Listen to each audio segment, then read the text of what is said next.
had no choice. Here we go again. Typical Sarah. Ever since we be small picking, you be victim. Hey there. So let's talk about Blood Sisters. I believe you've probably seen the movie, and if you've not seen it, I strongly recommend that you do. Let's start by talking about the things I like about the show. I like the story. I like the development. I like how we shifted into a more grounded storyline this time. There were not so much of distractions and all. It was just straight to the story, and the story was fleshed out. Not completely fleshed out to the best, but yes, there was a lot of content there. So I like the story in general, although there's some things we could still talk about. Also, I liked the amount of talent and the amount of passion the cast showed in the show. Like, it felt like they were acting the best they could. The performances were very stellar. I sincerely appreciate the cast. See, for many Nigerian movies, right, we kind of have a thing whereby we just bring in celebrities to come and act or show face as say in the movie. But for this case, it wasn't like that. Especially in the prison scene. The prison storyline had a lot of big names all over, but yet everybody brought in their A game. Like when I even saw everybody became like, I thought it was just gonna be something, but man, she really, really did well. Nancy Sime as well in the prison scene, she did so well. I don't know if this was planned or not, but sincerely speaking, the quality of female casts in the Blood Sisters, for me, I think, among the best I've seen in a very, very long time. The female cast there, so many of them did extremely well, in my own opinion, child. You understand? So yeah, I really appreciated that. Also, I like the pacing. The show didn't really waste so much time around. Like I couldn't fast forward any part of the whole 4 episodes, and that's about like 1 hour each. And yet the story was tight. It's really tight. I really appreciate that as well. So yeah, I like the story, and yeah. So basically, for those that may not be so familiar, it centers around three main characters. That is the Blood Sisters themselves, and Kate Henshaw. That is Uduak Ademola. She was painted as a villain in the movie. And that kind of brings me to, let's say, my biggest flaw in the show. Sorry, I keep mixing movie and show, but yeah, that brings me to my biggest flaw in the show. My biggest flaw in the show for me is that the painting of Udu Akademola as just one big bad wolf, it made the film, it made him do substance in a way. It lost substance in a way. Now, let me say this. Let's dig deeper. Now, Udu Akademola, right? She had the first child, and she had the second child, which is like a star boy, the joy of her life. He became very successful. He had his flaws, of course, but he became really successful. And then on the day of his wedding, he was unalive. Then they proceeded to decapitate him, like beheading, buried him in the shallow grave, and decided to flee. Now, this was a wife that she never really liked in the first place. Now, put yourself in the shoes of any mother that has the capacity and the ability to deal with such people. You will go to the very ends of the earth. So that was basically her own motivation as to why she wanted to get those girls out of the way. And those girls themselves also showed parts where they were willing to do things for the non-survivor. For instance, where they unalived the cameraman that was trying to threaten them in season one. Even in the prison scene, they did a lot of things. When it came to BJ's son and Mr. Beast's son, what they did to him, you understand? So it's like throughout the whole show, surviving or getting revenge is kind of a common thing. But when Uduak did it, she becomes the villain straight away. Now, I feel that the better approach to that should have been whereby they should have shown more of her story, right? Like, because there's a part whereby she made a certain statement. I'll attach it here. First man to walk out on me after they've gotten what they wanted.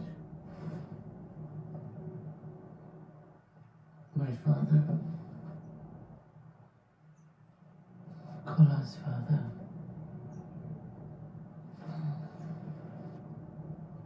Kola. So now, she said that the men in her life used her and left. She mentioned her husband. She mentioned her son that died. It should have been a bit of insight into what that would have meant. And I feel like she should have been given a bit more of like a villain origin story. So people see where she was coming from, what brought her from being maybe supposedly being a normal human being to being such an evil person, to give more insight as to why she is supposed to be the villain of the franchise. I also feel that she had given us more insight into how a son who got murdered in season one, how he met Miss Sarah, who was supposed to be his wife. You should have seen that whole story or development of the abuse as well. That also giving like more flesh to the story. So yes, that was my biggest flaw in the story, like painting of a mother, a grieving mother with capacity as a villain against people who literally did that to her son. It felt a bit shallow. And I also felt that they could have shown more light on Yinka, her first son. They should have shown more light as to why she doesn't like that guy at all. Like the hate just felt kind of artificial at the point. Like, why do you hate your son so much?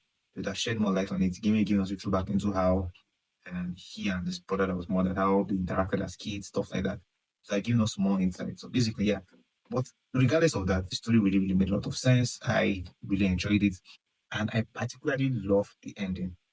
I really loved the ending because I saw on a number of forums and posts online there, some people were expecting the Blood Sisters to maybe get away scot free and be incorporated into society. Like how? How is that supposed to happen? You basically off somebody, as was said in their during the court hearing, off somebody, conceal the crime, you find the cameraman. He went when he got to prison, you find somebody there. First person I replaced it, I was quiet by Nassisime. Trust me, Nassisime was, I think for me, I think she's my best in the movie. Personally, I don't know about you.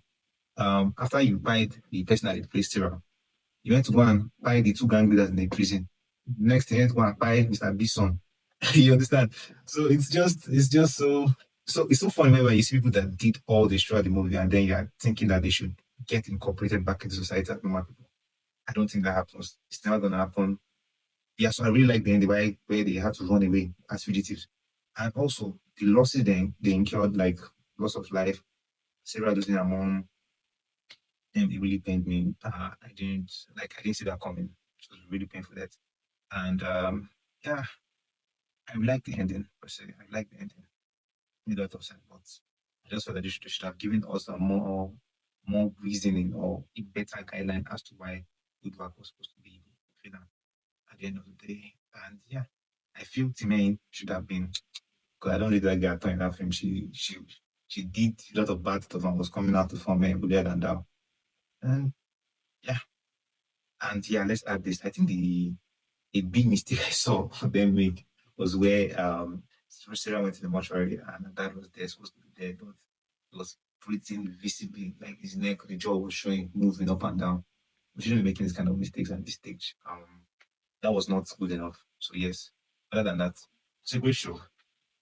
My best scenes in particular were the prison scene, like scenes in the prison, that continuation in the prison. I really, really enjoyed it. Like the whole dynamics of waiting with this Naruto. He was stuck out. That part was crazy, man. That was crazy. That was my best part of the whole stuff. That guy was really funny. The prison bosses. I really appreciate their performances.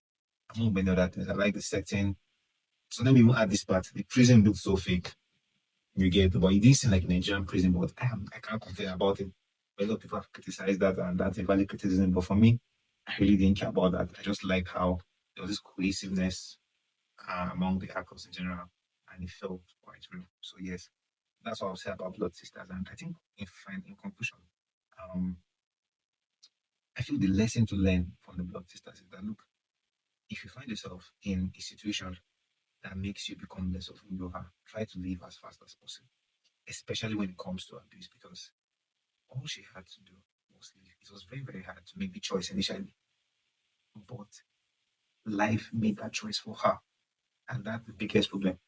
So it's kind of like showing people if you're in any abusive situation, please try and leave before life makes you. Because at some point you have to choose whether the abuser goes or you go and meet your creator.